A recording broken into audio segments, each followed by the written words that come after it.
बिस्मिल्लाहिर्रहमानिर्रहीम, अस्सलाम वालेकुम। खुशामदीद। जुमे के दिन बहुत बहुत मुबारक आप सबको, जहाँ भी हैं, जिस हाल में हैं। अल्लाह करे कि सब खुश हों, खुश मिजाज हों।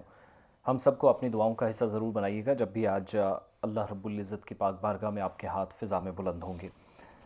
आज का दिन बेहद ख़ास जम्मू कश्मीर के एतबार से, क्योंकि आज अदालत उज़्मा पर सबकी नज़रें हैं। वो समाअत जो 14 अगस्त 2025 को भी हुई, वो समाअत दोबारा होने जा रही है और उस दिन तारीख दी गई थी हुकूमत को जवाब देने के लिए, और मौजूदा सूरत हाल का हवाला भी दिया गया था। अनफॉर्चुनेट इंसिडेंट जो पहलगाम के अंदर हुआ 22 अप्रैल 2025 को, और उसके बाद मुसलसल जो है वो नज़रें अदालत उज़्मा पर भी थी कि कब और कैसे समाअत का ये सिलसिला आगे बढ़ेगा। तो आज यानी जुमे को समाअत होने जा रही है, और रियासती हैसियत की बहाली से मुतल्लिक या स्टेटहुड रेस्टोरेशन के हवाले से जितनी भी अर्ज़ियाँ हैं वो तमाम एक साथ उनकी समाअत हो रही है।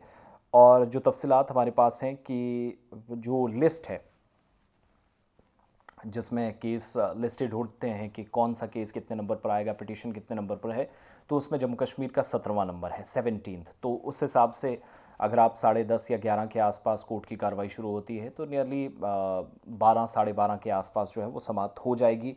और एडवोकेट सोएब कुरैशी हैं सुप्रीम कोर्ट में, वो इस सूरत हाल को निगरानी भी उसकी कर रहे हैं। ये केस उनके मुताबिक चीफ जस्टिस ऑफ इंडिया की सरबराही वाली जो बेंच है उनके सामने है। आज यानी 10 अक्टूबर को समाप्त होगी, और मरकज़ी हुकूमत की तरफ से अभी तक इस मामले पर कोई जवाब दाखिल नहीं किया गया है। शायद वो गैर संजीदा है, अभी भी लग रहा है कि कोर्ट से और वक्त उन्हें मिल जाएगा, टाइम हो जाएगा।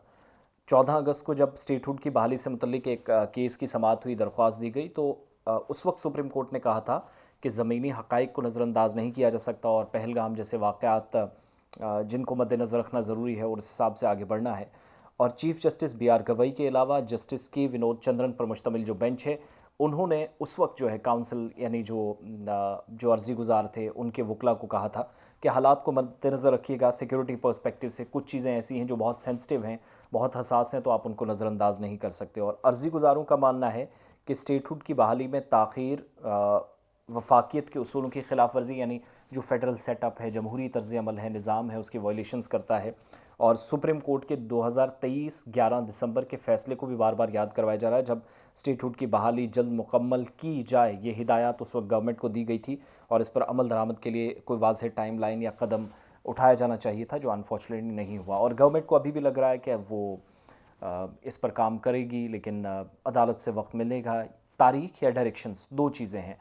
क्या ये गवर्नमेंट को आज कहा जाएगा कि आप फैसला करें कि यहाँ से आगे क्या करना है, या कहा जाएगा अभी सिक्योरिटी पर्सपेक्टिव से चीज़ें ठीक नहीं हैं, अभी अभी एक कार्रवाई हुई, जंग हुई, और उसके बाद सूरत हाल मामूल पर लाने की कोशिश है, तो अब आप एक नई तारीख फ़िक्स कर दें, जिसके ज़्यादा इम्कानात मुझे लगते हैं। बहरहाल इंतज़ार कीजिएगा, बाद दोपहर आपको ज़रूर अपडेट करेंगे।